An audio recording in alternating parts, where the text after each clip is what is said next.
I'm Brad Hutchings, a big fan of the Break It Down show.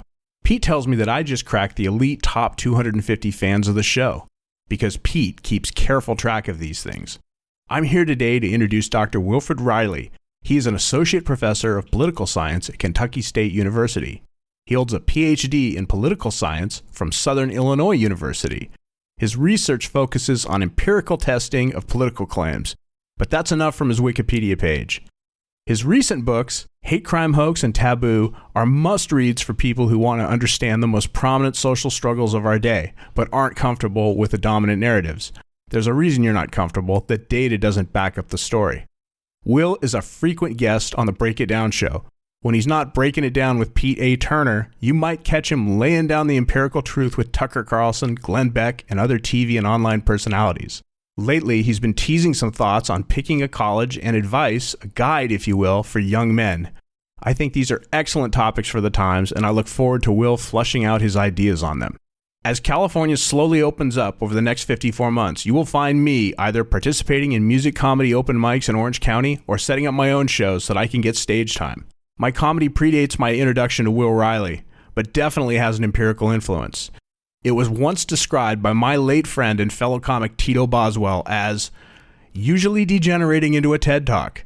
He said that I made his face hurt from laughing, but also made his head hurt from thinking. One last thing. Pete and John have been recording live episodes on Facebook and YouTube for the better part of a year now. These live recordings are a wonderful opportunity to ask incredible guests like Will Riley questions about their work or crack clever jokes they might acknowledge. Pete tells me this is the best way to crack that top 250 fans of the show list. Get in on that. And now, Pete and Will. Lions Rock Productions. This is Jay Moore. This is Greg Cruz. This is Bryce Vine. This is Dexter from The Offspring. This is Nathan This East. is Sebastian Younger. This is Daryl Amy. This is Stuart Copeland. This is Mick Gillette. This is Andy Summers. This is Dr. Bob Greenberg. This is Gabby Reese. This is Rob Bell. Hey, this is John Leon Guerrero. Hey, and this is Pete A. Turner. Hey guys, I'm a search creator and this is Break It Down Show. And now, the Break It Down Show with John Leon Guerrero and Pete A. Turner. This is Will Riley, and you are watching the Break It Down Show with Pete A. Turner. That's right. Hey, we've passed 1,000 episodes around here. What do you think about that? Woof. I mean, definitely a good milestone. I mean, I think I met you early on in kind of the podcast empire. But yeah, this has been going on for a couple of years now. You've got some pretty impressive guests on the show, definitely. Yeah, well, you included, and you've brought a number of great guests. James Lindsay, Chris Rufo, Sarah Brosh, I think is incredible. You know, these stories that you tell in your books, but also, you know, you've been telling on the Break It Down show and other places. It's interesting. How do you sort out what's interesting to you next? Like right now I'm going through Hate Crime Hoax again. And boy, the book is just it causes you create a powerful affect, you know, where I'm like, these stories make me want to do something, write something, you know, explain to people. It's really powerful. How do you pick? Well, I think it depends. I mean, as a writer and as a teacher in a good, but what's called a comprehensive college, where you're in that next tier down from the top 100, you're expected to research and put out books, but you can kind of choose what they are. I have pretty broad leeway. So I often just write about things that I'm interested in. Like my next book actually has been picked up by Regnery, the large right-leaning publisher I've dropped most of the books with. And it's actually going to be a look at modern American higher education. That's going to, you know, be funny and lean a bit right, but also ask some serious questions like, do we need so many people in college? I mean, something like 70% of at least white and African-American males go on to a four-year educational institution. Is that sustainable for the future? Like what percent of those kids actually graduate? But along the way, definitely I'm going to look at, you know, the rise of wokeness on campus. Last I looked from, I believe it was Econ Journal Live, a pretty serious study, 18% of college professors, at least in the social sciences, identify as Marxists or communists. So what's happening with that? What's going on with the grievance studies field, which have been expanding since the 70s? But I mean, also kind of some of those deeper questions from my serious business perspective or serious academic perspective, like, do we need all these college degrees? What's the purpose of college? Who should go to college? why not join that man's army or go to community college for a lot of these things? Like if you're talking about something like a sales or cosmetology degree, I'm not mocking those, but is spending $200,000 with the University of Wisconsin really the best way to try to gain entry into that field? So that's going to be a pretty big book. I mean, I think it'll be reviewed in academia, but also probably in the popular press and the right-leaning press, so on down the line. So that's the next book. I wrote a book called Alt Wrongs. It's pretty much done looking at the kind of hard right backlash movements. I got some offers on that, but I actually think I'm going to drop that online for free because I'm doing pretty well financially. And I think that's something a lot of young men should read. You very much right now often have this dialogue between kind of, soy boy communists throwing soup cans and then, alty guys in their dad's basement on a computer saying, the most wicked racial stuff. And I really think that neither of those is an excellent path for a young guy to go down. So I have some, not Jordan B. Peterson-esque necessarily, but some suggestions, what is real? How do you get real knowledge? How do you build what Gad Saad would call cumulative networks of information without becoming a fanatic? So I've got 2 coming out probably within the next year, barring dramatic failure, becoming an alcoholic or something like that. Yeah, it's one thing to put out a book and make a bunch of money and be successful as a writer, but you're trying to do something bigger. You're trying to inform very Sowellian, the R-rated Thomas Sowell, as you've been called, which is hilarious. I appreciate that you're doing that. We had an interesting guy on the show the other day. His name's John Mosley. He's the coach at East LA Community College and has one of the elite junior college basketball programs in the country. And they're the subject of Netflix's first, they bought the rights to The Last Chance U. And so they're the first show from this new version of it with Netflix. And one of the things he does, and just because it's relevant to the story, he's a black guy who went out to college at a high level, played some pro ball, that kind of thing. But he had to turn himself into the person that he is now. And that was through perseverance and hard work. And like any great coach, he takes these guys that, for whatever reason, through some kind of personal calamity or external or internal or whatever, have blown their chance to go to Penn or, get that full ride.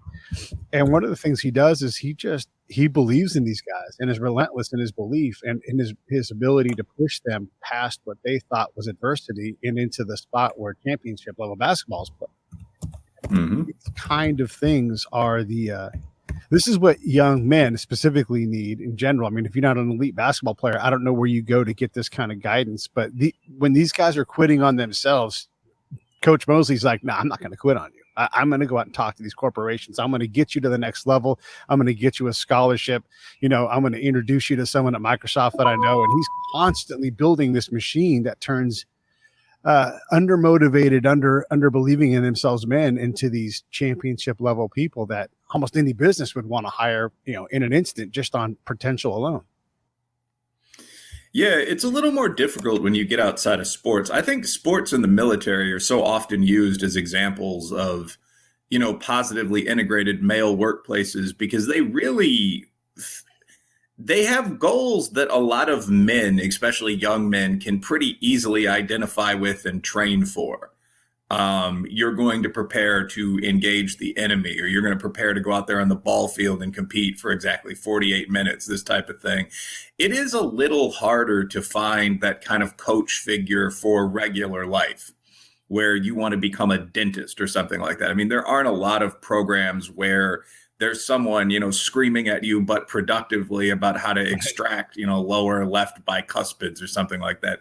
Traditionally, this actually gets into one of my big issues, which is fatherlessness, because traditionally the person that would teach you that would be your dad or someone intimately in the community that your father would know, like a priest, hopefully one of the good ones, but, or, a local professional where, there'd be a relationship between your family and his or hers.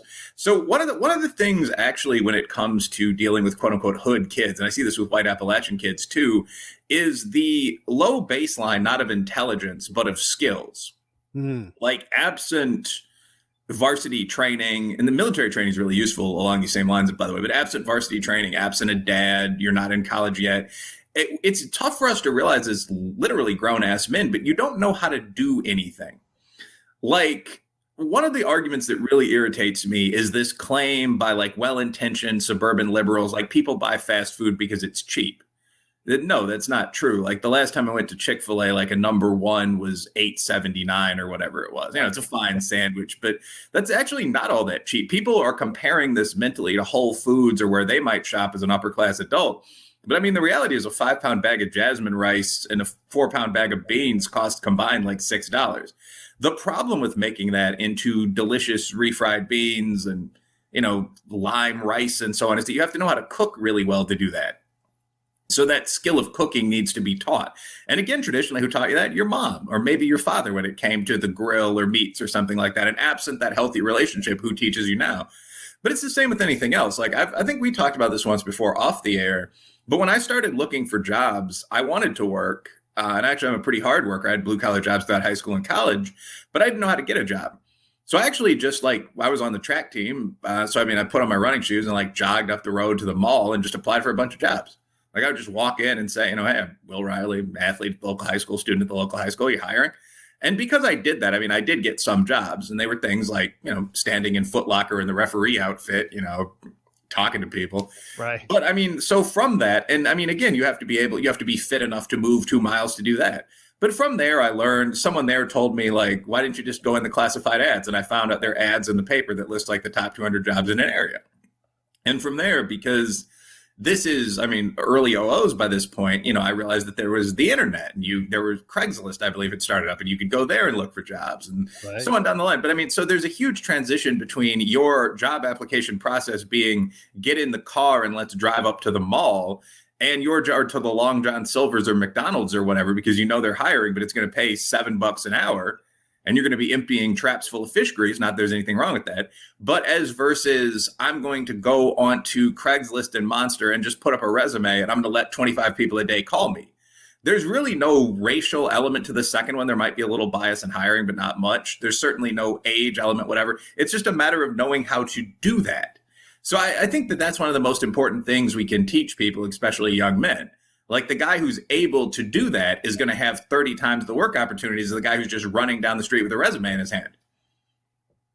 Is there something to the stick-to-itiveness it takes to do that? Right now you can put in 100 resumes on Monster and not get anywhere because there's 10,000 people applying for the same job. So how do you work on teaching young folks that, hey, first opportunity is you creating it by out-knocking, out-working, out-running, out-resumeing, whatever it is, the next person? Well, I think that obviously ambition or aggressiveness or just an ability to focus and work is pretty important. But again, it's each additional skill. This is sometimes measured, but I think pretty badly, as IQ. Because again, your tested IQ reflects how much training you've had in advanced mathematics and so on down the line.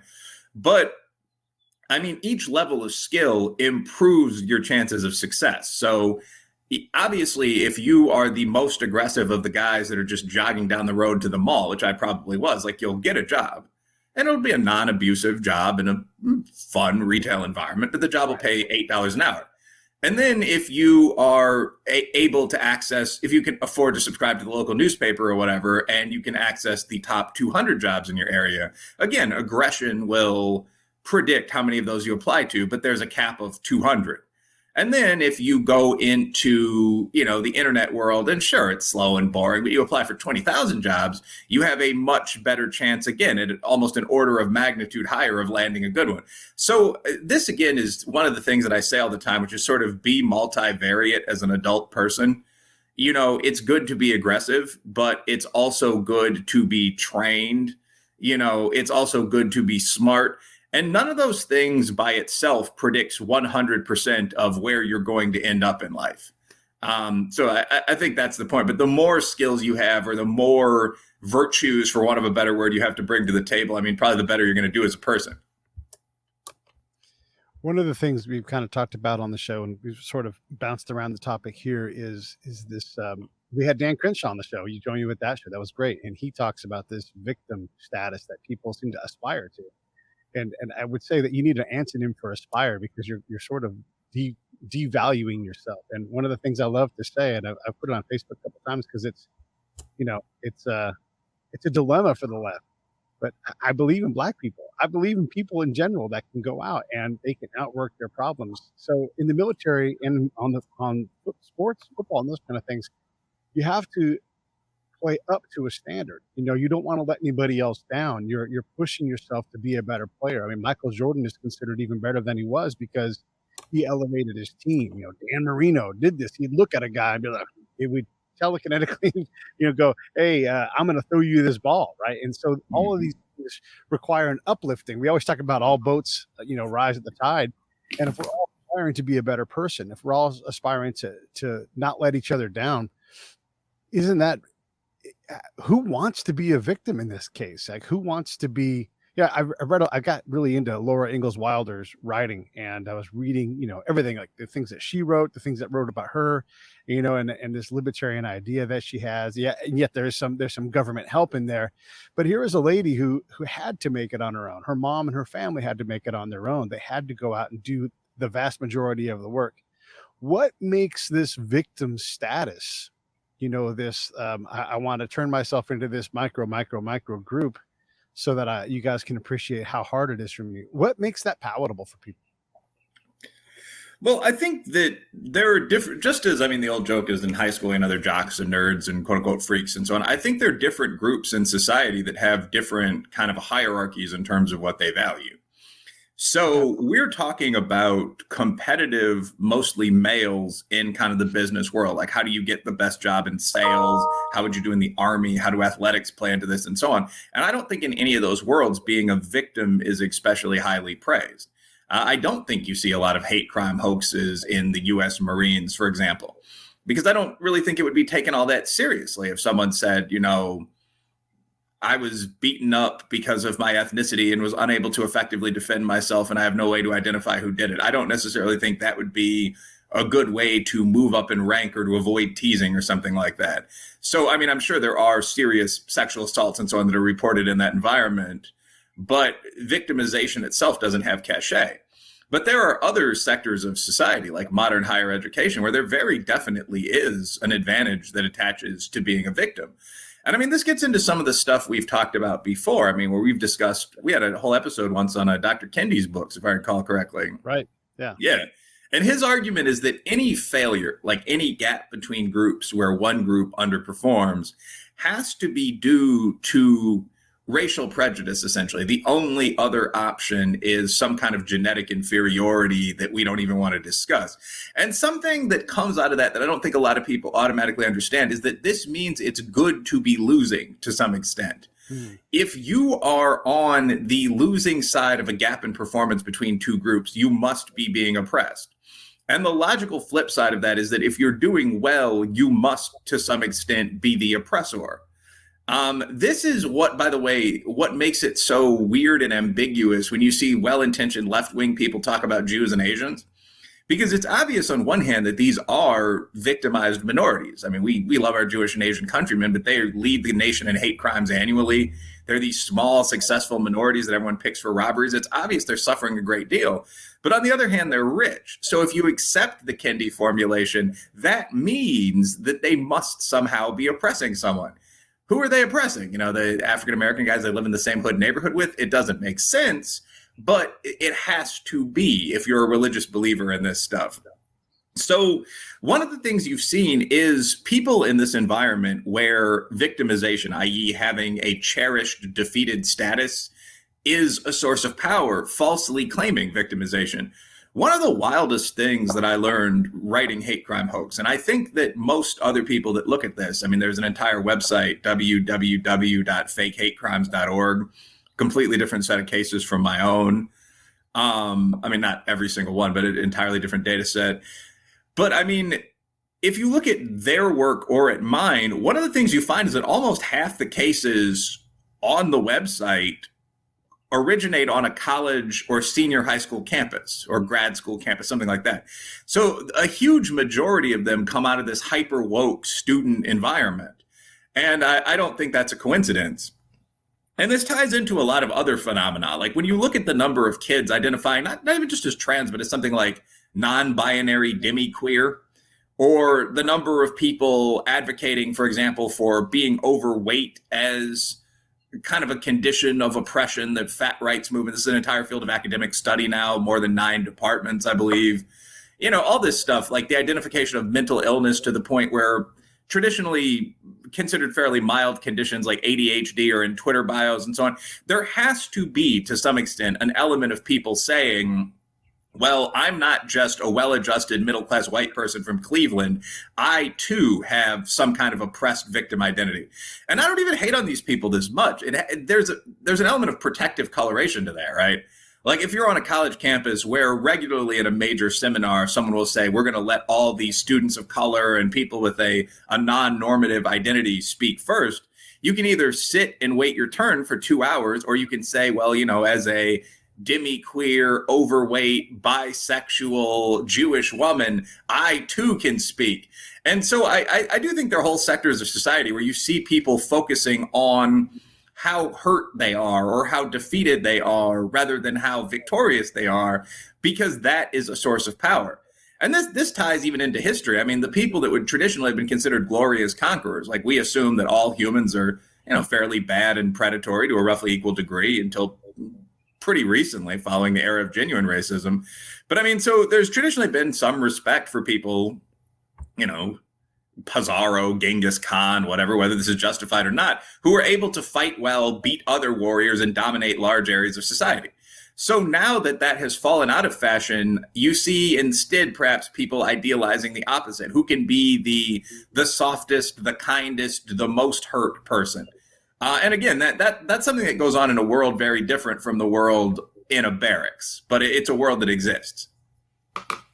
We have shades of this thing, though, in the military. I mean, just for example, the push-up is a common measure of performance, and we have a minimum standard and we have a maximum standard, and then we have like this above the standard scale, right? So you can, if you're, and a lot of people struggle to meet the minimum requirement, which is nothing that recognizes any kind of special fitness. This is just a very common person that can literally push themselves off of the ground 30 times. They can run 2 miles in something other than, like nothing greater than 10 minutes a mile. I forget what the standard is. It is not challenging. And then they got like folks like myself, like I always wanted to be peak at my physical fitness. So I always wanted to score off the scale in as many events as possible. And anybody, I mean, literally anybody can train their body to improve wherever they are to get to the minimum standard for sure, but potentially quite a bit higher. I mean, if you just do more push-ups, if you just spend 4 times a day doing push-ups until you just fail at being able to do them anymore, you will over the course of them. I mean, their muscles, they just get stronger. They just get more used to it. You get used to the pain. It's funny because you can take that and take your career a lot more into your own hands. And so if someone sees you dramatically improve your PT score, or you show up with, I remember when I was in the operations office, I would have a hidden list of all the PT scores. And whenever I saw mine, I wouldn't know it was mine unless I happen to remember my scores. I'd be like, holy shit, who's that badass? Right. Because they're badass scores. And I'm not the only guy in this entire battalion, but I'm looking and I'm measuring like these guys are all fast. They're doing a lot of push-ups. These are people, and we all do this. We recognize this. If you want to go to SF or you want to go to Ranger School, the first thing you do is a physical fitness test. So if you want to get on to a good team, if you want to get picked up by good commanders, like I need this guy, it's not the person who's easily defeatable, because it turns out in the military, being defeatable is in no way a thing that you want. We can put a lot of people to work. Your weakest link is still your person that you're trying to get a hold of, but that ability to build a team that can compete at the highest level and be combat effective is critical, and it's based upon, among the things, can you shoot and can you run? Those are the things. Yeah, sorry, I turned off the cam for a second. Jane just walked behind me. But essentially, so I mean, there are a couple of different things there. So I mean, I actually agree with you. Like I was curious about whether I'd be good enough as an athlete to compete in college, for example, when I was in high school. So I would certainly do things like look at how my ability to run the mile or something like that matched up with other people in our district. I mean, I was in, and I wouldn't have been good enough for anything but like D2 or something. But I mean, our conference was the Upstate 8, so you could keep track of all the boys or all the men in the conference pretty easily. Again, this is like the early age of computers. People did that. So yeah, obviously that's traditionally been the thing that people who are competitive do. Like if you're on a sales floor, when I was doing that in Chicago, we would literally put everyone's sales up on a big board for Marcus Evans or any kind of serious trading floor environment. And it gets pretty competitive. Like you don't want to not be on the board, or you don't want to be, if the top 10 guys out of 40 are ranked, you don't want to be the guy who's listed number 10 about to fall off. Right. You know, obviously. So that's the traditional way to gain status. But I also think, I mean, there are different ways to gain status. Like, have you ever heard the term sneaky fucker strategy? No, I haven't. Tell me what that is. I got this from my man Gad Sad, one of the country's top social scientists. But the sneaky fucker strategy is an evolutionary strategy. So, like, traditionally, most males have tried to be, among humans, among similar predator mammal species, have tried to be basically good performers to attract women. So humans have generally wanted to be the best warrior, the best athlete. Maybe if you were a little less physically fit, you'd want to be the best breadwinner. You'd be like the merchant, the Phoenician merchant or something like that. And if you were just in that second tier, you'd be dangerous enough that everyone in the first tier would respect you, and you'd pursue women in that solid second tier. There are a lot of jokes about this in male dating, like I'm going for the 6s and 7s tonight, that kind of thing. So they're traditionally, you would be a performance-based mating strategy. But biologists have noted in recent years that among a number of different ape and predator species, there's another way of getting laid, which is essentially to trick people.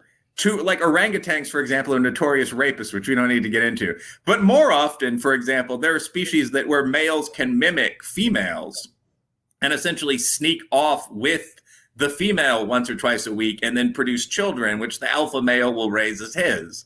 This can go, like, male feminists, justified or not, are sometimes accused of this in our society, where the mating strategy is getting close to women that have been offended by men who are too aggressive and masculine, or that perhaps have been dumped, and sleeping with them repeatedly and then trying to initiate a relationship.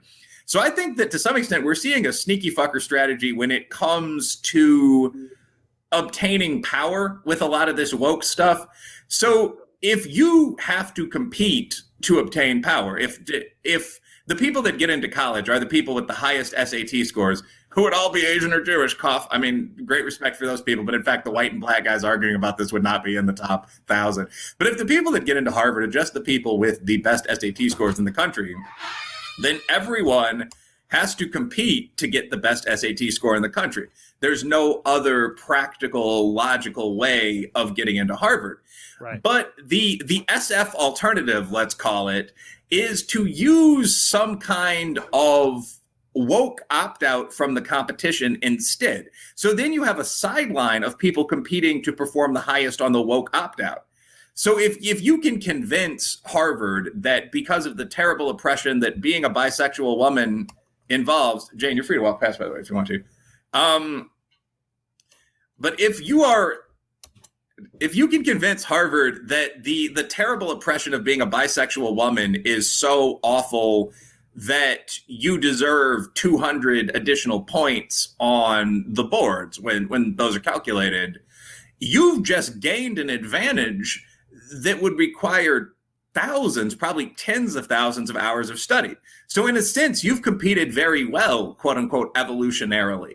You've found an alternative trapdoor around the normal competition. The equivalent would be, I was in a road race once that was just wildly sketchy. This was in Chicago. I think it was on the south side of Chicago. I don't know how we ended up competing, but like a couple guys from my team signed up. And after the race, we were all sitting around in like a park talking, flirting. And one of the guys who'd finished pretty high up in the race just said, to be honest, you know, I got into a car after the first mile and just drove, you know, set whatever number of the miles, got out and went back on the race course because I didn't want to embarrass myself in front of my girl, but I also didn't want to run 10 miles. And I mean, those kind of cuts exist everywhere in life. It's just been considered traditionally dishonorable to take them. But if you're willing to take them, and if that's socially accepted, I mean, you then, I'm kind of rambling here, but you then get people competing for this alternative form of status. Who has the level of victimization sufficient to knock off the most points on the test? Right. I'm thinking about, there's a lot of questions I have based off of this part of the conversation. And I think it's important to also note that, again, if you're defeatable, I mean, like a warlord is just a person who just decided to take complete control of their life, right? And so if you're defeatable, I'm either going to enlist you into my warlord status thing, or I'm going to kill you. I mean, that's it. I mean, I'm going to be cut and dry because I'm trying to control things. And it's really tough to survive. Sure, there's always been a sneaky fucker, but there can't be too many in a tribe, because it just isn't going to work out, because the alphas are going to sort out the weak and marginalize or ostracize or some other kind of eyes them. When we look at these things, are we that much removed from a time 10,000 years ago when a sneaky fucker, maybe even two sneaky fuckers, but after that it's going to be dangerous to be a sneaky fucker. I mean, you look at them. I'm watching this great thing on Netflix now about this art heist in Boston. And there's a whole bunch of mob guys involved. They all keep ending up with their heads cut off in a ditch or in the trunk of their own car and all these kind of things, right? This is this thing where if someone chooses to come along and impose their dominance on you because you're defeatable, then it's really hard to survive and make it in a way that makes any kind of comfortable sense, I guess I would say. Sure. I mean, I think to some extent that's true, but I also think that people that live by the sword tend to underestimate the power of people that live by the pen. So, I mean, there are definitely still arenas in society, agriculture, the competitive military, religion, industries versus business, so on, as sports, that are dominated by pretty traditional, aggressive kind of paradigms of behavior, which I think is usually pretty healthy. But I think that the way that those who prioritize kind of alternate means of competition regulate that is that they in general are more likely to try to control kind of the means of expression, what you could call discourse. So if you look at academia, for example, I mentioned the major recent study that found that 18% of professors identify as Marxists. Another like 25% identified as radicals, and like 20%, these are all different categories, identified as activists.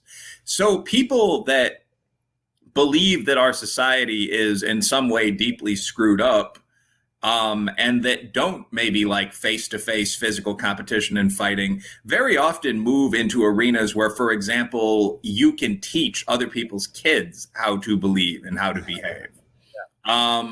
You've got the mass media and tech, which are almost entirely dominated by fun but nerdy kind of tier 2 bros would be a good way to put it, that have some SF characteristics.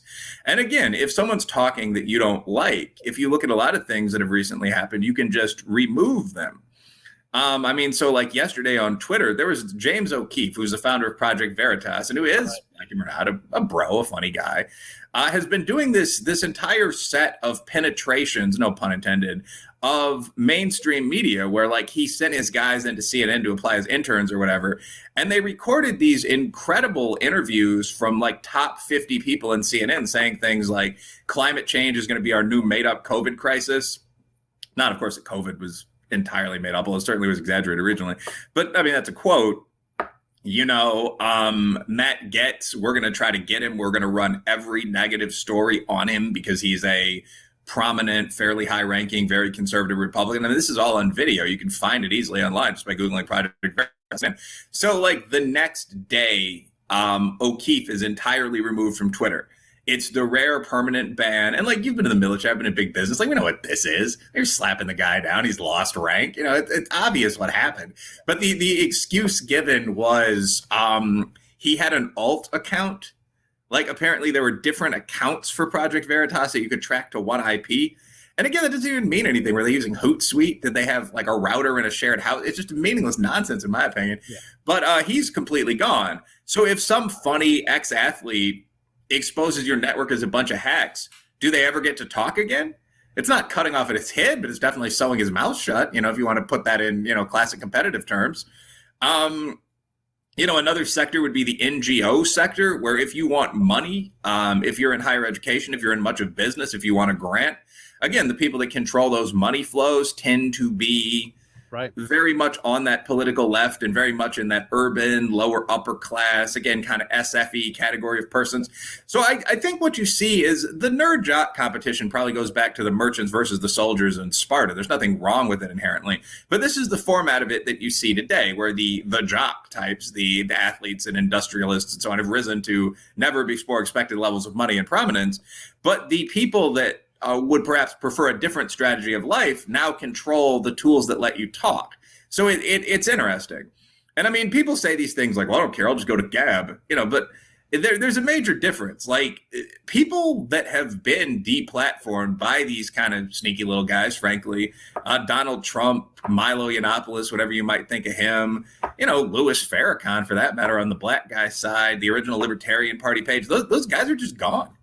I mean, like, Donald Trump is no longer a frequent news headline because Donald Trump is no longer on Twitter. Yeah, or Facebook.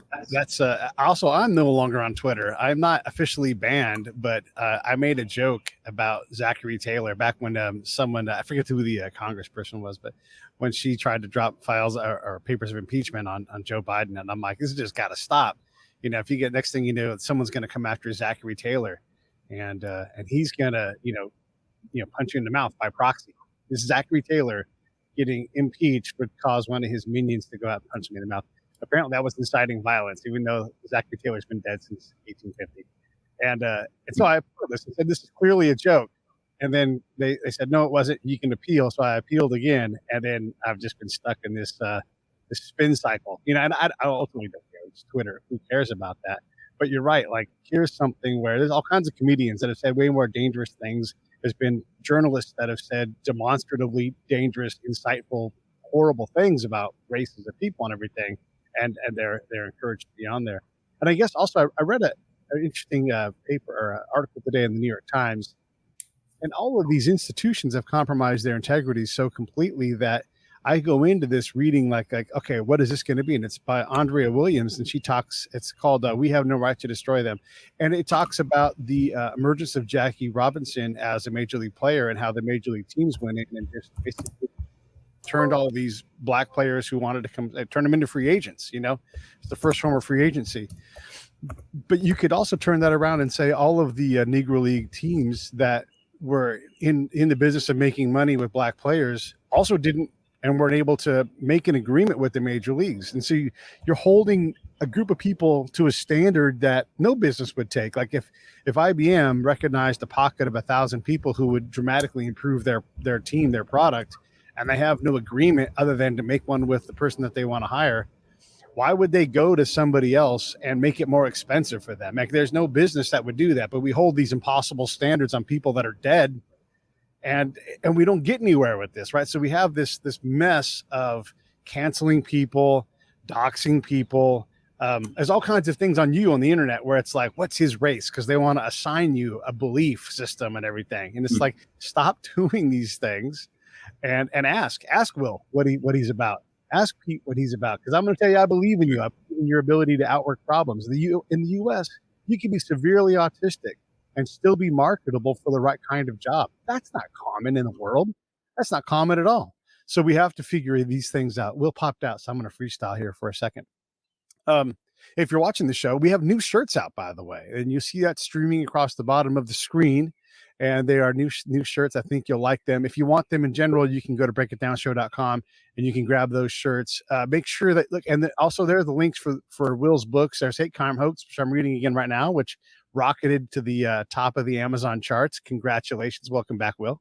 And then also his Taboo 10 Facts You Can't Talk About, which is another fantastic book. You can get those things. And in general, go to the PayPal link. I'll put that link in here right now. If you're watching on the video side, there it is. But also if you're on the podcast side, just look in every episode, there's a link there. And you can put $5, $10, $20 a month into my pocket, help me support the show. It's sort of like my own private Patreon, except for I don't have to pay Patreon as much, and Patreon's not going to put somebody else's product in front of mine.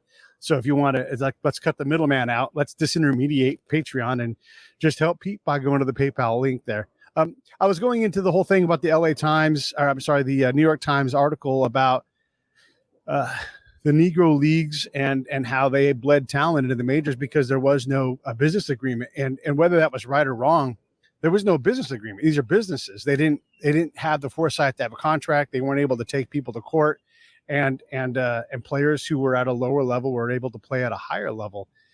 These things, the silencing of people, it seems like being disingenuous is the left's business, and it's hard to take them serious when terms are constantly being redone. I can't believe that Kindy's work can get through peer review. There's no way you can replicate this work reliably without running a number of statistical analysis common tools. I just don't understand how we get away with all of these things in society.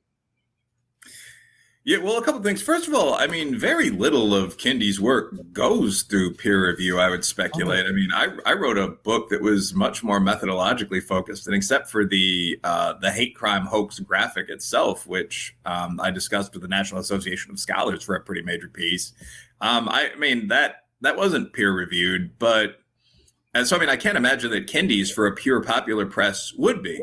And that's kind of the get around with a lot of this stuff. And again, one of my goals over the next 2 years is writing 4 or 5 very serious journal articles, just so I can't get hit with this same barb of like, oh, Riley's pretty smart, but why doesn't he take that to the conferences?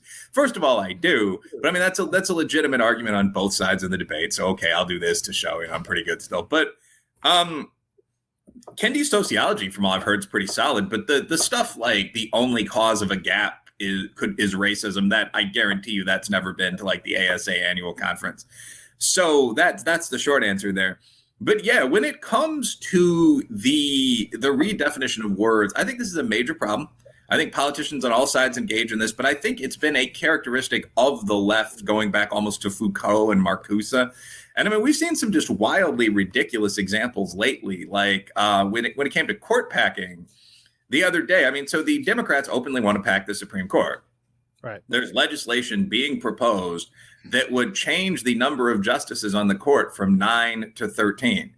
And this is incredibly, incredibly consequential because the Democrats control the Congress.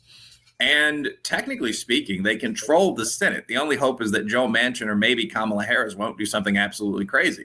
But again, that relies on the Democrats not being able to bring one Republican around, But that's something that's actually being considered right now formally at the level of legislation. And when they were confronted about this, Jerry Nadler gave a press conference and he said, no, we're not packing the court. We're unpacking the court, which is packed by President Trump.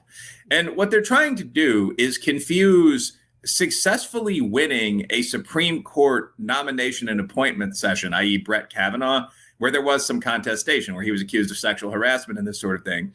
They're trying to confuse that mildly sketchy loading of the 9-member court with actually increasing the size of the court, which is what court packing has always meant. It's never meant anything else. So that's a classic example of this kind of verbal redefinition. Another example of this comes up in the transgender debate, where you're now seeing people say they want to ban conversion therapy. And the first time I heard this, I thought, well, I must be against that as well. Whether or not you think everyone that identifies as trans has gender dysphoria, we don't want trans people forced to dress like men or something like that if they identify as women. But that's not what it means. What conversion therapy means is that you do not favor giving chemical castrators to young children so that they don't experience puberty. So like the absence of the opposite of conversion therapy is giving your kid barely legal drugs so that they never go through puberty. That's what's supposed to be good. And this kind of wordplay occurs at a level deep enough that most people don't even recognize it. Most people simply say, well, yes, I am against conversion therapy. Most people simply say, yes, I am against court packing, and they have no idea what's meant by this nonsense. So yeah, I mean, this is a major political strategy, and it occurs definitely on the left. And yeah, a lot of the ideas that really support it, I mean, at the level of the major published books and so on, probably haven't gone through extensive peer review. I mean, you could say, no more than, a Jason Riley column has or something like that on the right. But the difference is that I don't think that Jason Riley or someone in that position is presenting this as undisputed science. Whereas a lot of this stuff that comes out of like the Journal of Qualitative Fat Studies or something is then held up as the science without the average person necessarily understanding, well, there's a big difference between the science as in physics and the science as in this is my qualitative conclusion to a paper with one quantitative table in it about what gender means. So some differences. Yeah. And when you go through that peer review, you're looking at, as a scholar, someone licensed to do research, you're looking for the boilerplated regression models and, all of the tools that you would use. We tend to want to make really complex problems into single variate problems. We've talked about multivariate problems before here on the show a lot with you and with other people. But when you have something that's written in there is one table or whatever it is, again, how does this get to review? How does someone allow this kind of baloney to get through? Like, okay, if that's true, then I should be able to go out and find that. And I'm not going to find it because you've not applied rigor professionally. So but yet people get peer reviewed, published through these things. It's maddening to see this happening. Is the standard that low now that you can, obviously, James and his crew, they got a bunch of things through, James Lindsay, that were ridiculous on his face, translating Mein Kampf and all that kind of thing. But is there any point in this dive, Will? No, I think so. I actually think that after the James Lindsay thing, so actions have consequences. And I encourage people on kind of that sane center right to keep making points that obviously are true, because it's hard to deny something that obviously is true. Men and women both exist and that kind of thing. I actually don't want to get into the trans question. Gender is different from sex to the extent that gender is recognized as a definable concept. But the males and females certainly exist. No one really disputes that. That's sort of an obvious point. And when people say that sort of thing, I think that most people listen to it and automatically say, well, that's true. And so radical ideas are pushed back to, try again another day. So I definitely do think there are some pulls out of the dip here. But yeah, when you talk about academic peer review, first, as I started my comment by saying, I think that the James Lindsay kind of so-called hoax part 2 really showed a lot of people that are smart laymen kind of what that means. Because there's a tendency in the USA where we beat the Germans and then the Russians, we're competing with the Chinese using science to kind of reify science. Like, a psychologist said that. To an extent where you saw every professional woman in your life putting their entire title in their Twitter and Facebook bio after Joe Biden got lightly made fun of. But James Lindsay and those guys applied to a bunch of top 50 journals and got papers accepted that were just completely ridiculous. The most ridiculous one to me actually was the one that advocated for fat bodybuilding, where they said that to be a bodybuilder, you don't have to be fit. There's no real reason you couldn't be incredibly strong, but also 200 pounds overweight, eating whatever you wanted. That was, I believe, it was Journal of Fat Studies. A major national journal accepted it. There was another one where they said that the best cure for male homophobia was anal sex. Or I guess technically it was toy play, but they said that men who engage in regular anal play are less homophobic than those that don't, which isn't even a crazy idea. But then they didn't recommend, they said that a good way to cure homophobia would be anal sex for homophobic guys, if I recall the paper correctly. I don't know how you're going to get them to agree to that. But this again, top a major well-known journal. There was the one about dog parks where they said that the question that's sometimes jokingly asked about it is the doggy position feminist for animals? But where they pretended to look at the difference in reaction to dogs being humped by males versus female dogs, or is the owner male or female? And they had this obviously fake data set in there. So when people saw all of this, I do think they began to question some of what's going on. The short answer as peer review is that peer review is generally journal by journal. So if you are applying to the top journal in physics or even political science, you're going to be very harshly peer reviewed. If you are applying to a journal, and I'm making this up, with a name like Black Radical Feminist Qualitative Philosophy, the people that are friendly with that journal and that are in its pool of agreed editors are going to be the people that review you. So it might be much, much more difficult to get a mainstream conservative piece published there than to get complete nonsense published there. And I assume, without critiquing journals out of field too harshly, I assume that's what happened at like Hypatia and all these journals that James Lindsay submitted to. One of the things people forget is that ideology makes scholarly fields really, really unreliable. Like, this actually is an almost mathematical, almost scientific point. So generally, what you call policy preferences match partisan preferences. So if you're looking at ways to solve poverty, there are 8 or 9 major ideas that go from the conservative to the liberal end of the spectrum. Where on the right, you have charter schools and enterprise zones, which we know work pretty well. And on the left, you have UBI, which we know works okay. I mean, you have 8 or 9 positions across that spectrum. Maybe in the middle, you'd have something like a civilian conservation corps, mandatory military service for people. But all of them are not stupid. All of them match party idea or party identification.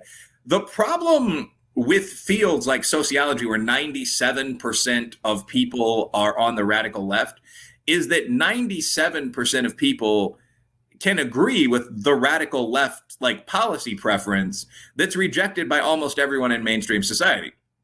So if you just interviewed 100 people with a bachelor's degree or more, IQ over 120, and you asked them, how would you deal with transgenderism in kids, for example? I would say the large majority of them would probably advocate what's called watchful waiting, like don't abuse them, never tolerate bullying, but see what happens, take them to a therapist. If almost everyone in your field is a fringe radical, though, it's very easy to get around to the fringe radical position, which is transition now in many cases, being the dominant, being the heavily majority position. And this is why things like affirmative action, abortion in month 9, which is pretty close to being murder, if we're speaking frankly. I mean, a lot of this stuff, massive gun control, is almost universally preferred if you look at studies of newsrooms, if you look at studies of academics, so on, because everyone has the same ideas. And I'm actually not even coming at this from a hard right perspective, because I'm not hard right. This would be the same thing if everyone in these businesses actually was, quote unquote, a Nazi, an alt-right, Pepe the Frog profile picked, young son of a bitch. I mean, you'd get the same sort of radical extremism or worse. But that's not the issue we're dealing with now. What we're dealing with now is that the people in the popular press newsrooms are, 93% liberal and left-leaning moderate. So that's going to get you a different set of biases. What has happened that actually, I want to ask you a question about race, because it's such a confounding thing. One of the questions I love to ask Black guests, I don't always ask it because it's a hard question, is what does the Black community owe itself? And they struggle, either one, to have a good answer for this, because it is a very hard question, but it's a fair question. And then, or they say, "Oh, I ain't answering that here." Like that will cause me a lot of problems. If we really care about race, if we really want to improve the condition of Black folks in the United States, I mean, they're the most likely to be murdered by people who look like them. And I'm not trying to be racist. I'm just, referencing the numbers here. You look at how many Black men are murdered in this nation. It's greater than the number of veterans that kill themselves, and we're desperate to solve that problem. Why aren't we desperate to solve these problems? Why does the Black community struggle to reckon with what it owes itself as a community? Why is that such a hard thing to bring up? Because I believe in our ability to solve our problems, but if we're afraid to even discuss it, if we're afraid to even hold ourselves accountable, how in the world are we going to solve these things? Yeah, it's an interesting question. I mean, so what does the Black community owe itself? I mean, I think the same kind of normal, life-affirming behavior that members of every community owe to one another. First of all, I'm libertarian enough to think that you don't owe anyone else anything but non-aggression. I mean, when people who appear to personally and politically dislike me say things like, "You should give me half your money because it's moral," I mean, my default response is kind of laughter. Like, I don't really identify with that at all. Right. So what do I owe everyone in the country who happens to be Black? I mean, that comes down to the same sort of thing of non-aggression, friendship, if we like one another. But in terms of what actually In terms of the sense in which you meant that, what ideas or policies would help the Black community move forward? I think that to a certain extent, they're the same common sense ideas and policies that would help the poor white community or recent immigrants or whatever move forward.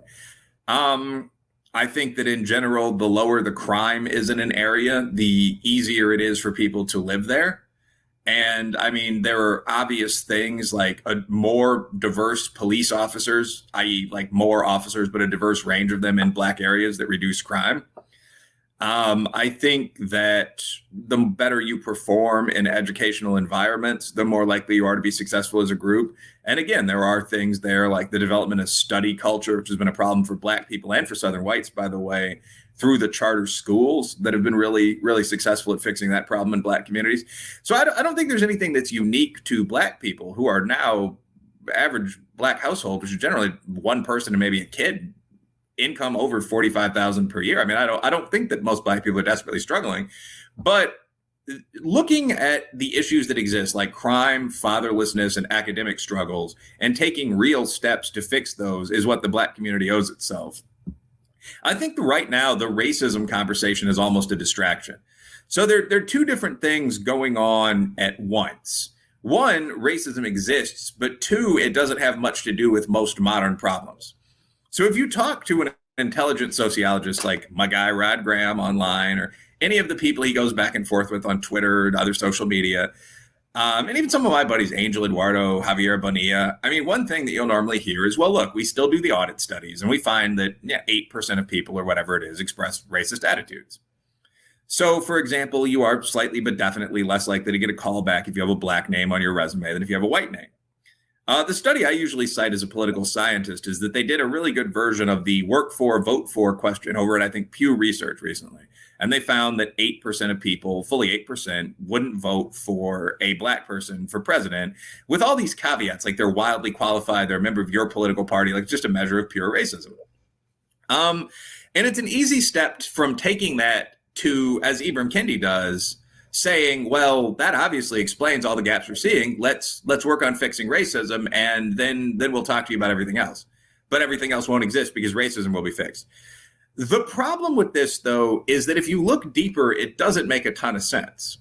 At least in the modern era and for the past 40 years, the same level of racism is existing against a bunch of other groups. So in that same sort of vote for question study, widely known major poll, we found that 9% of people wouldn't vote for a Jew or a Hispanic. I believe it was 7% for a woman. And then you got into real prejudice that still exists. It was, I think, 19% for a Mormon, 21% for a gay guy, 40% for a Muslim. And the problem with this is that many of these groups, like Jews and Muslims, are the richest in the country. Hispanics face the same amount of money, bigotry as Blacks, but actually earn pretty dramatically less money, at least at the individual level. And there's obviously a variable that comes into that, language fluency. So just looking at racism and saying this explains everything is really pretty non-productive. When you look at those major Black problems I cited, like fatherlessness, crime, and academic struggles, it's really notable that most of those are pretty recent. So it certainly, once you adjust for class, certainly in the 1950s, I don't think you would have seen a dramatic difference between working class whites and Blacks, whites in, say, Appalachia and Blacks on some of those metrics. But I mean, in Walter Williams has pointed out, around the time of World War II, the Black fatherlessness rate was about 10%. Whites were doing even better. That was like 4%, but that's not really the point. Today, the rate is, if I have this correct, 72% for African Americans, almost 40% for whites. So saying that ethnic conflict, which is dramatically decreased for whites and Blacks, or racism, which has decreased about 90% for Black people, is responsible for this is pretty silly. I, in general, advise just identifying the problem itself as we would in business or the military and solving the problem. Okay, there aren't a lot of fathers around. Can we actually start enforcing the child support laws, which we know will bring fathers back into the picture? What can we do to cut back welfare? The question of why there aren't fathers around and to what extent white and Black people fighting 100 years ago had to do with that. So I don't really, and this could be a personality flaw, see that as important at all. When we look at these problems, veteran suicide is always a good example. One is too many, and that gets into the territory of the war on suicide. And we never know what the final point is how much racism can you actually boil out before you get to an impossible, chaos focused number? I mean, you look at how many police patrols there are in the nation and how many deaths, and the number of deaths. Look, they're all tragedies, but I would bet that, and I don't know the numbers on this, the number of people significantly injured or killed by a falling tree or a tree limb is comparable to the number of people that are shot and killed by the police. And of those people that are shot and killed by the police, we know that some of these people are suicide by cop, they're deeply mentally impaired, or they're just, in a position where everybody can go, yeah, that guy needed to die. There are times when that happens. So we have this desire to have these perfect outcomes, but that's just not reality. I mean, the craziest things happen. That's why there's that chaos level. So is there a rule of thumb for things like this where police violence or anything, where racism can, like we can say, like we know when unemployment, like anything below this level, and we're kind of not worried about unemployment anymore because folks are working. What's that? Give us a sense for that, Will, if you can. I think we're pretty close to the default level of let's move on to the next when it comes to a lot of these issues. Like, I don't know about racism. We'll talk about that in a second. By the way, a shout to Brad Hutchings in the comments who said something like, stop making excuses. Let's develop robot fathers. That's pretty funny.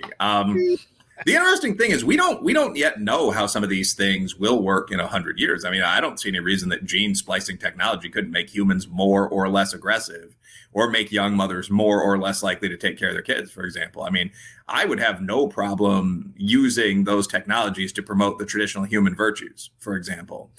Robots are a bit iffier, but I mean, couldn't you have something called like the CradleBot 1206 that would monitor, but nothing crazy, but they would monitor like the glucose levels in a baby's bloodstream so you know when the kid is sick, so you know when the kid is eating a poor enough diet that'll affect IQ. I don't really see any reason we couldn't do those things. We might find in the end that there are some tiny residual class and race and regional differences when it comes to things like, tested math intelligence. I personally don't think we will to any real extent when it comes to race. But even if we do, I certainly think that the things we can do to equalize diet and so on in the next 100 years will make a lot of this seem just primitive to us today. Like, you mean they used to feed their kids sugar water and leave them alone in front of radioactive boxes? It's like the old Irish midwives that would dip a piece of cloth in bourbon and just stick it in the kid's mouth. And now we're just sort of like, that's why they made all those drunks, huh? It's horrible. I think we'll be seen in very much the same way with our 70% father absent rate and our, kids raised by Nickelodeon and so on. And this is across all groups. But anyway, when we talk about a lot of these issues like cop shooting, we're pretty close to the default position of good performance right now.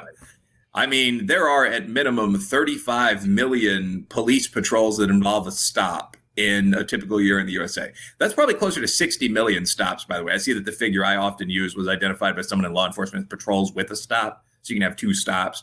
But out of that number, minimum 40 million stops, there were a total of 18 unarmed black people killed by police last year.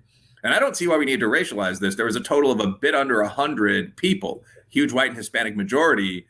Poor whites, actually, maybe the people most likely to get shot, as Friars pointed out. But a total of about 100 men shot by police, unarmed, probably genuinely troubling cases.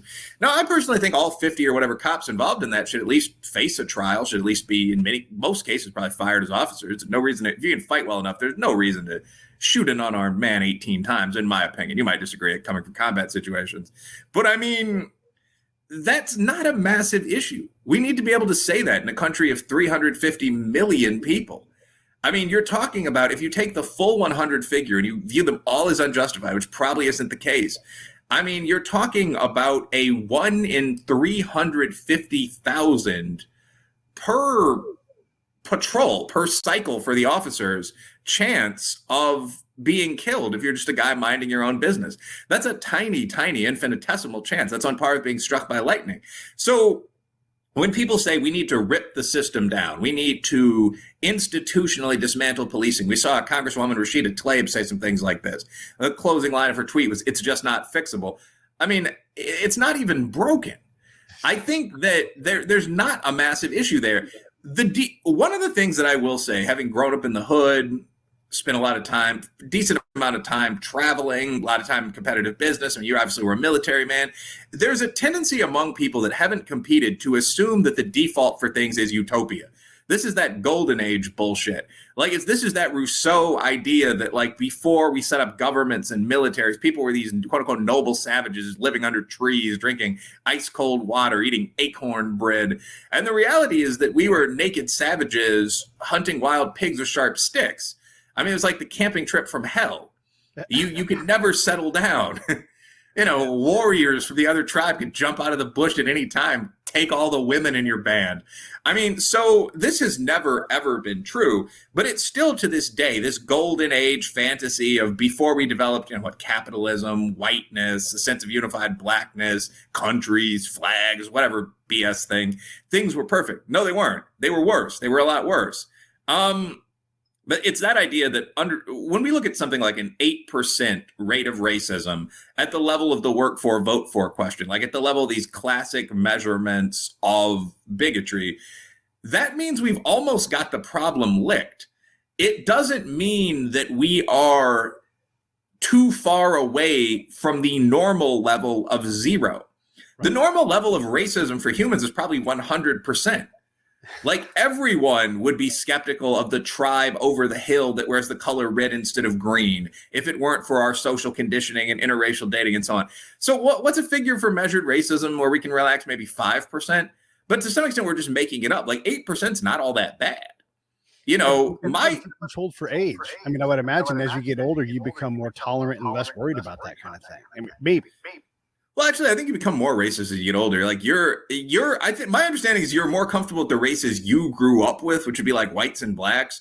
But if you look at maybe natives out west, but if you look at like the reaction of people toward mass immigration from other nuclear powers like India, I guarantee you, like, old white or black men are not more tolerant, like are not less likely to, do a voice and make fun of the new immigrants or something. And for me, all this is there's so much in this debate that's never discussed. Like, a big problem for both the woke and the alt-right perspectives on a lot of this, for example, is that almost all Hispanic or South Asian immigrants are Caucasian. I mean, genetically, you're talking about like a 90% similarity to Central, if not Western Europeans. So when you say something like, look at these Hispanics struggling while we whites succeed, it's like, that's not a valid comment.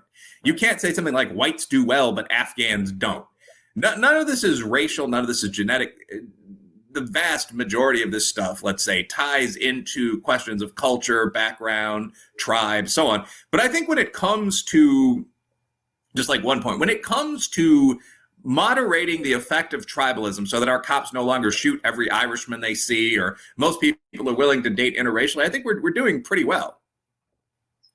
The other thing is these categories that we seem to choose. One, we boil every problem down to a white or black problem, when that's just completely unfair, especially in a nation with usually the second largest nation or a second largest population other than the home nation in our country. And there's a lot of people here from a lot of different places. If you were to line up all Europe, like one European who's representative of that country, like everybody there is like, that guy's Swedish, he's the guy going down the pipe. If we lined up all those folks, Albania, Georgia, whatever it's going to be, you wouldn't be able to pick where they were from, and they would look dramatically different. Eastern European folks, maybe it's a Jewish guy from Ukraine that comes out. It would be all completely different. And you would look and be like, there's no way I could judge all these people as the same thing. Same thing with the Hispanic world. We say Hispanic or people of color. How unfair to take away. You cannot put a Puerto Rican, a Mexican, and a Colombian together and say you're the same people. Like, that is as bigoted a thing as you can do. It's completely intolerant and unfairly stereotyping. I thought we were getting past this stuff, but apparently we're not. So when we look at race, I mean, it always disappoints me when people go straight to race, or, oh, this person is a black, this or whatever. What does black even mean? Ethiopians are black.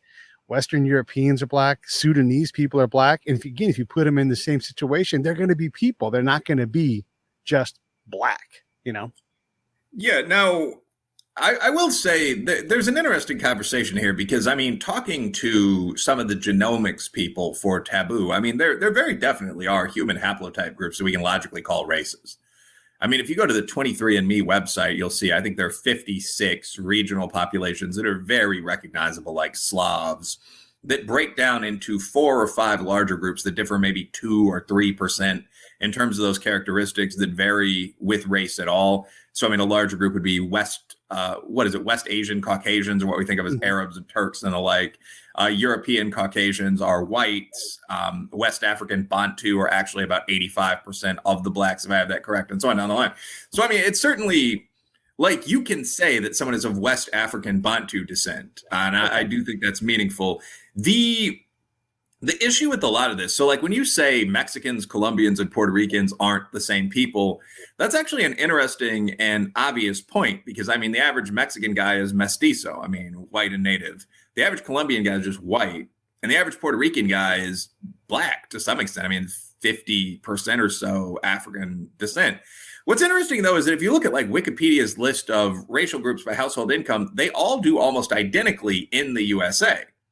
So again, that gets into the point that genes explain this pretty badly, and levels of racism explain this pretty badly. You do see shared cultures that develop over periods of a century or two for different groups, like Hispanic American has been a pretty recognized thing since the 70s, if not the 20s.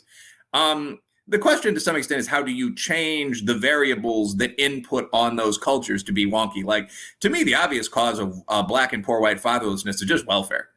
I mean, like, it's considered a little simplistic when conservatives say that, but it's just obviously accurate. Like, you saw the rate of black illegitimacy go from 10% again to 23% during the Moynihan report to 72% today. And if you track that along with a graphic mapping welfare increases, they're identical. So, I mean, you even saw the stabilization of that at around 70% after Clinton and Gingrich reformed welfare, and after we actually started policing again in the early 1990s. Now, I mean, you could argue that now that we're doing the reverse, it could go up again, but there's only so far you can go from like 70%, or for that matter, 40 or 50% for most of the white groups. So I don't know if we'll get that more epidemic. But yeah, things are pretty complicated. Definitely, I would agree. They're just simplistic answers like, well, that's the black guys, don't generally work out very well. Those guys are lazy, just like the Mexicans. Like, good God. Yeah. Except the Mexicans are technically all white. I mean, are all white and mestizo. That's, I mean, like, it really is. It's interesting, actually, to me as a social scientist, that a lot of this is so off the reservation comes to mind, but it is so forbidden as a research area that people don't really make these points. Like the fact that mestizo, black, and white Hispanics have pretty similar incomes would completely debunk a whole bunch of both very woke and kind of alty narratives, it would seem. This isn't the main thing I research, but like we know that's true. Like Mexicans and Puerto Ricans have the same income to within $2,000, 36 versus 38,000. So how is that, given that there is, far less racism against Caucasians or whatever? I mean, a lot of things have complex causes, and it would strike me that the number one variable there would probably be being in a different country or territory speaking primarily Spanish. Like that's going to be difficult to get around if you're trying to get a job. And what about like Asians? We struggle to understand even what Asians are. A friend of mine was talking about how they never saw Asians who looked like them in popular music. And I'm like, do you mean people like Paul Anka or Dick Dale who are Asian, of Asian descent because they're Lebanese? Or he's like, no, they're not Asian. Like, okay, so they're from an Asian place, but they're not Asian. A fair conversation. But how do academics deal with that? Because I know that if you go to Europe and you say they're from the Orient, that means something different than it does here. You can't even say the damn word Orient, even though it just means East. And no one gets pissed off by saying Occidental. No one gets mad about that. And then when you talk about Asian, if you're in Sweden in school, or if you're in another country, these terms, they don't cross lines easily. They mean different things, different people. So when are you an Asian? When are you not an Asian? A white guy from Turkmenistan, and a black guy who says he's white from Turkey and a guy from Argentina are all white. It's like, my head's going to explode. How are we trying to categorize all these people as the same people? It's just impossible. Well, I think if you're doing something like IQ research, I mean, the only useful way to do it is with the 23andMe categories. I mean, so like 80% of East Asians are probably what we would call Han, if not all of them. I mean, they're genetically Chinese, haplotypically Chinese. Again, I'm not a geneticist, so there might be some tiny differences. I mean, Thai people would probably have some like Malay inflow. blah, blah, blah. But I mean, when we talk about Asians, most people mean North Koreans, South Koreans, Japanese, Chinese, I mean, so on, you know, the island populations down to the Philippines, Thailand, Taiwan, and almost all those people are Han. So when you say like there's a, you know, a certain set of characteristics associated with Han culture, or like Han people, unless they eat a very high meat diet, tend to be a little smaller than whites or blacks. I mean, I think that's meaningful. Like, well, someone from Lebanon or Turkmenistan would be a West Asian Caucasian. So like we actually have a term for that. They're not Asian. The problem, I think, really comes up in that a lot of the census types who are just government mid-level bureaucrats, and certainly a lot of the Kendys and D'Angelos who maybe have, you know, some interests in keeping all of this complicated, aren't necessarily really breaking this down at a genomics level. You know, so obviously, if the category Asians includes people from Lebanon and people from Korea, and I don't see any reason why it wouldn't on the census, yeah, that's pretty stupid. That doesn't mean, though, like, so one thing about this, when people say race doesn't exist, probably the only thing I agree with the alt-right on, I mean, morally, I spent a fair amount of my career opposing these hard movements on black, left, white, right. But I mean, is that there obviously are human races. Like the 23andMe people and similar genomics testing companies almost got irritated enough to put together their service to some extent by a lot of the popular press narrative about how we're all identical people and these are just invented blocks we put people in. Not really. Like, it's completely fair to say East Africans are different from West Africans, which they do. But like, there's a very coherent group of people that are black West Africans. Like Nigerians, Ghanaians, and so on tend to be, like, being a little glib here, but like tall, smart black people with dark skin. I mean, like, there's a very obvious, like, it's very obvious that someone is from India or for, let's say, the subcontinent to most people that are observing that person communicate. Now, obviously, again, I think the smarts and all this are cultural, but the skin tone isn't. So, yeah, I mean, one sentence, if you put 100 Swedish guys, 100 guys from Nigeria, and 100 guys from Japan in a room naked, and you asked an anthropology student to come in and separate them on the basis of race, I could assume that almost anyone could do that, making virtually no mistakes at all. What about, so we've been talking about your building up a business to work on anti-woke corporate culture, trying to sort these things out. And I'm big on the cultural thing. It's kind of how I stayed alive when I was overseas. And one of the things I see with someone like Kendi, to be unfair to pick him to represent a lot of people, but it's a lack of CQ. It's a lack of cultural acuity. They see one problem set. And Pete, the academic cultural guy, would say, if you see incompetence or racism or these negative values, you have some incongruence in your cultural understanding of that person. You know, if you spend time to understand how that group makes decisions and what their goals are, then you have a lot better chance to choose to be in the collaborative space. If you don't, because humans can get along across a lot of things. You can build trust in a lot of areas. We're more alike than we're not alike. Yes, West Africans tend to run faster at the extremities, you know, and yeah, maybe Eastern Africans run faster for longer at the super extremes. But for the most part, we're all about the same. And culture defines so much of us. Is this simply just an incapacity as someone who looks at race? Is that an inability to work culturally, and they lack the because we don't teach cultural acuity. The letters CQ are confusing to people. They don't know what it means, and we struggle to even have a definition of culture. Yeah, I think so. I mean, to some extent, obviously, we're not talking about race here. Now, I'll be just dead honest about this. I've already said I think there are essentially genetic races or haplotype groups, if you prefer.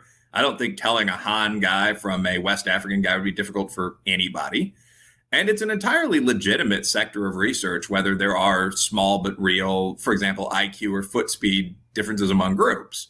I tend to be very skeptical about the IQ stuff, considering where it started and considering the fact the whole world's gotten 20 points smarter over the past 40, 50 years. I mean, that to me debunks a lot of stuff. But I mean, the research on athleticism, I mean, we do find that almost all of the top 100 swimmers in the world are white, like at any given time.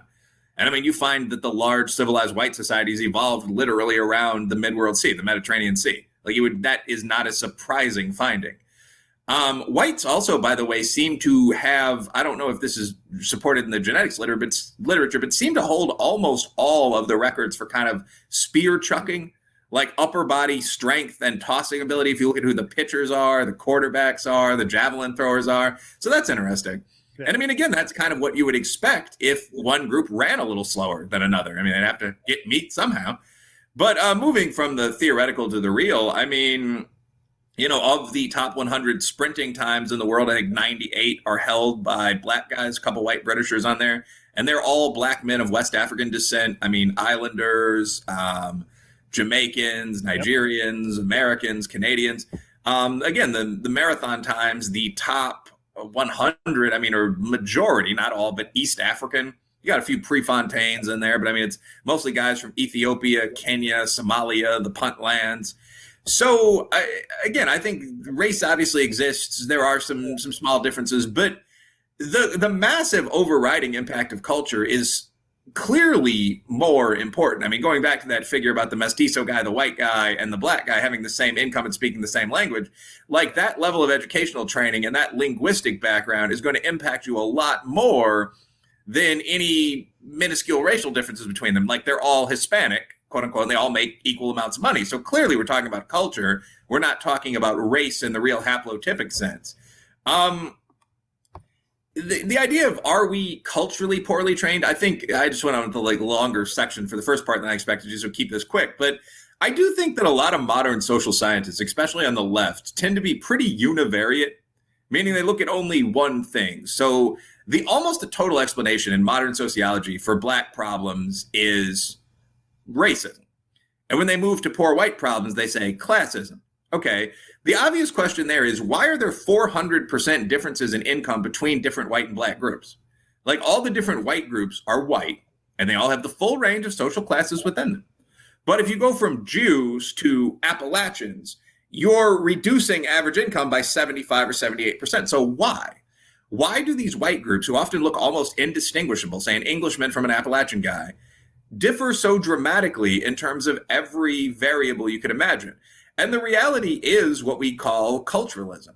Like, what's the attitude in each regional group toward education? What's the amount of study time in each regional group? What's the degree of isolation for a hardworking but poor group like Cajuns? What's the degree of religion? Like, are they educating women to the same extent in the South as in the North? And I mean, when you adjust for those things, among people that are the same genetically, the gaps close. Not really sure how we got into this like race and genes thing, but I mean, you've done some writing in it. I'm definitely willing to talk about it. Well, it is interesting. I mean, the more we learn about genes, and we're just on the tip of the iceberg with this thing. There's so much more to learn. We do learn things that like gender probably, like almost everything else, is on a spectrum. Sexual orientation probably is on a spectrum, and maybe not even a spectrum, maybe a matrix of some kind, three-dimensional. You can find yourself in a lot of areas. We started out with a binary thing, and primarily everybody's binary. Okay, great. But we're learning more about all of these things and then what it takes to, I mean, if we can create, gene splicing to create outcomes, then obviously people come with that naturally, whether they have a slightly longer spine or whatever adaptation they've come to. I mean, Sherpas can go up and down mountains all day long. I mean, that's what they do. They've adapted themselves to it.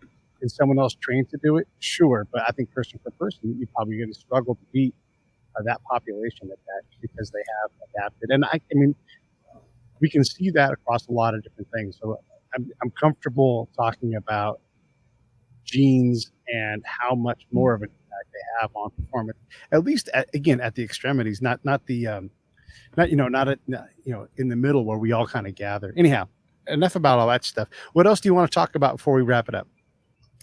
I don't really have any other topics really close to mind. I mean, obviously, the Chauvin trial's coming up, but we are coming to a close. We've already talked about police reform. What about you? Is there one more idea from your side?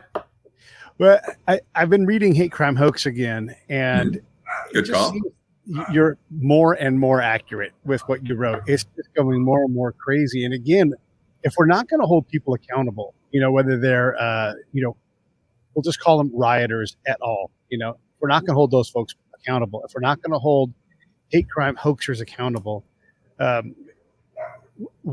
do we get better at this stuff? I mean, I used to say a couple of years ago, I was adorable. I used to say no DA runs on I'm soft on crime. Apparently that's a thing now.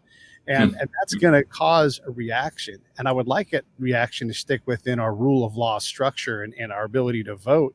But we don't appear to want to go that way. And by the way, it's just a soapbox thing. People always talk about wanting to vote and they want to increase access to voting, which I'm all for, but also the integrity of the election. When you get your jury summons, you don't get to complain about that. That is a right. You get to do that. You want to have the same thing happen for you if you go to court. We've got to get better in general. Voting is like the least you can do, to be a great citizen. So how do we make better citizens? How do we appreciate the incredible opportunities that we have? I mean, immigrants can come here. The guest today that I put up on the show today is a guy named Serge, and he's from Ukraine, and he's bounced around the world, and he got here. He helps people break out on social media with, through content creation. This is like the ultimate immigrant story. And we have all of these things, yet we have this belief that somehow we're anti-immigration, and we're just not. So I guess it's just sort of like a mess of all of these things, but these perceptions continue to get worse, not better. And we seem to not want to hold ourselves accountable as a society, at least at a level that I understand. I mean, that's a complex conversation there. I mean, so I guess a couple things there. So there are really two parts. What's going on with this current moment around crime, and how can we make better citizens? The current moment around crime, I don't see it lasting as long. So first of all, I think that a terrible mistake is being made. One of the things that we know, one of the most robust findings in political science and criminal justice, is that when you give in to kind of mob will and you pull back solid integrated police departments, we're not talking about Bull Connor's troops here, crime goes up. And that's just sort of obvious common sense. Like, criminals aren't actually by and large all that stupid. If you're talking about fields like large scale drug dealing, murder for hire, shooters in the gang scene, and they respond to incentives, prostitutes. So if you arrest everyone that even breaks a window or sells sex in public, you're going to get a lot less crime. And if you stop arresting people that do things like carjack, which we're now having an epidemic of in Chicago, a lot of people released on I-bonds, you're going to get more crime. It's amazing to me that this is even controversial. So I actually looked up the national crime figures earlier today. Let's pull these up. I can do this in about 20 seconds. Okay. While you do that, I'll tell everybody to go to the PayPal link and support the Break It Down show. It's right there on the page. You can also get Will Riley's book, Hate Crime Hoax. I'm reading it again now. It's on Audible. Take that link that's in the show notes there and grab that. And also don't forget to get 10 facts you can't talk about. Taboo, 10 facts you can't talk about. Also from Will Riley. He is fantastic. Boom. Thank you, Pete. So in terms of what I was talking about here, if you look for the graphic United States crime rates 1960 to 2019, which is up at disastercenter.com, very serious disaster response site, the total number of murders between 1963, which is when we really started relaxing anti-crime protocols during the 1960s. You're talking about Miranda, Escobedo, Fruit of the Poison Tree, maximum sentences, so on down the line. The number of murders between 1963 and 1993 jumped from 8,640 in 1963 to 24,530 in 1993. I mean, an even more disgusting crime, the number of rapes. And this is during the 60s sexual revolution at the starting point. So it's probably pretty high reporting through all of this. But the number of rapes jumped from 17,650 to 106,010. Wow. Robberies, let's see here, jumped from 116,000 to 1,135,600. No, that's aggravated assaults. Robberies alone out of that category jumped to 659,870. There's also a massive increase in ag assaults. So anyway, I mean, I think that's what happens when you take, by this point, good professional police departments, a lot of ex-service members, very few actual racists, 25, 30% black, and you pull them out of poor neighborhoods. This includes poor white neighborhoods. You see a surge in crime. So, I mean, there was a study recently that was presented as police shootings drop following Black Lives Matter protests in a group of major cities. And they did find that. They found that police homicides, justified or not, by the way, dropped by about 300 across this set of cities over a couple of years if the city had a Black Lives Matter protest. There was another line that, although the authors are good and honorable, is kind of buried deep in the paper.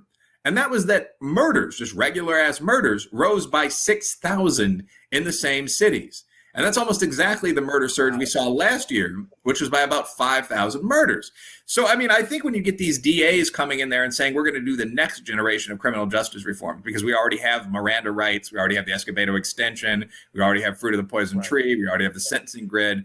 The next lineup of things is going to be releasing people without bail, releasing people on I-bonds. I mean, it's going to be non-prosecution for certain crimes. What you're going to see is just crime going back to, if this is allowed to continue, 1970s levels. The only thing that kind of gives me hope here, other than all my guns and banter aside, but is that I don't think people are going to put up with this as long. I mean, you now have the great heterodox news sources like Quillette just live on the internet. I mean, you now have pictures of, you know, each crime that are circulating through, I mean, the sites on the right, like Conservative Treehouse, the Black Stuff, MTO. I mean, people are going to be aware of what's going on. And you're going to have a lot of guys, white, black, whatever, just saying, I'm not really all that sympathetic to these felons that are shot by cops, you know, in these private internet discussions. So I don't think we're going to do another 30 years of lawlessness, but we might do 10. You know, and how many black guys or working class white guys would be killed during that 10 years because of these ideas? Now, the deeper question, how can we be better citizens? That's hard to answer. I think one start would be just learning to look at the truth.